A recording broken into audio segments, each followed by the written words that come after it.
Voter তালিকা থেকে 6 বাংলাদেশের নাম বাদের আবেদন, নির্বাচন কমিশনকে চিঠি দিয়ে নাম বাদের আবেদন। চিঠি দেয় foreign regional registration office. Bangladeshi সন্দেহে আটক করা হয় 6 জনকে। ধৃতদের কাছ থেকে বাংলাদেশের পাসপোর্টও উদ্ধার হয়েছে। ভোটার তালিকা থেকে 6 বাংলাদেশের নাম বাদের আবেদন, নির্বাচন কমিশনের চিঠি দিয়ে নাম বাদের আবেদন। চিঠি দেয় ফরেন রিজিওনাল রেজিস্ট্রেশন অফিস। আমি আরো বিস্তারিত জানবো। অনুপম এই মুহূর্তে আমার সঙ্গে রয়েছেন। অনুপম, এরা কোথা থেকে এসছে, কতদিন ধরে রয়েছে, এদেরকে জায়গা কে দিয়েছে, বিস্তারিত কি কি আপডেট রয়েছে তোমার কাছে?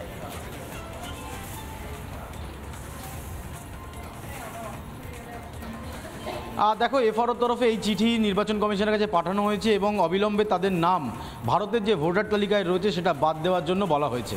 এখন প্রশ্ন হচ্ছে এই 6 বাংলাদেশিকে কিভাবে আটক করা হলো। তোমায় জানিয়ে রাখি, বর্ডারের ওপর কিন্তু বাড়তি নজর রয়েছে।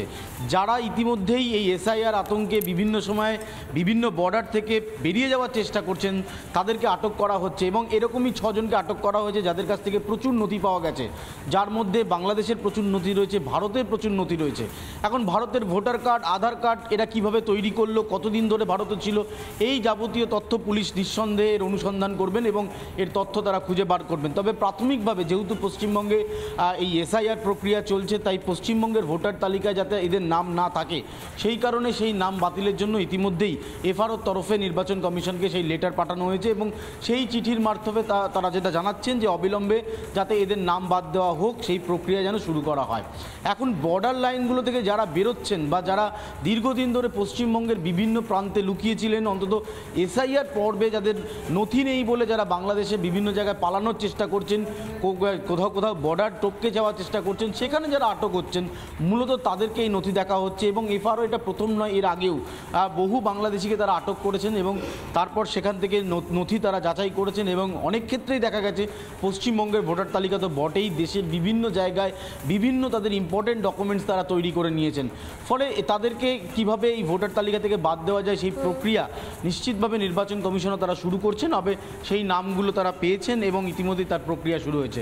তোমায় জানিয়ে রাখি, এসআইআরের যে প্রক্রিয়া যেটা 1 মাস ধরে টানা চলবে, এই রকম বহু নাম আসতে পারে এমন মনে করা হচ্ছে। সমস্ত নথি খতিয়ে দেখেই এই নামগুলো বাদ দেওয়ার কাজ চলবে। আপাতত 6 জনের নাম এসছে, সেই 6 জনের নামই বাদ দেওয়ার চেষ্টা নির্বাচন কমিশন করছে। বেশ, ধন্যবাদ অনুপম। এই মুহূর্তে বড় আপডেট অনুপম আমাদেরকে দিল যে 6 বাংলাদেশের নাম বাদের আবেদন করেছে, তাদের কাছে বাংলাদেশের নথি পাওয়া গিয়েছে, বাংলাদেশের পাসপোর্ট রয়েছে এবং তাদের নাম নির্বাচন কমিশনে ভোটার তালিকা থেকে বাদ দেওয়ার অনুরোধ জানানো হয়েছে। তার মানে হচ্ছে তাদের নাম এই ভারতবর্ষের ভোটার তালিকাতেও ছিল।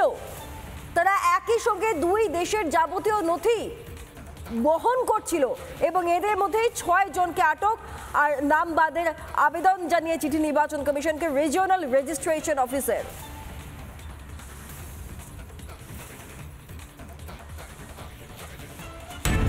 নানা ধরনের কন্টেন্ট দেখার জন্য লাইক করুন, শেয়ার করুন আমাদের ফেসবুক পেজ, সাবস্ক্রাইব করুন আমাদের ইউটিউব চ্যানেল।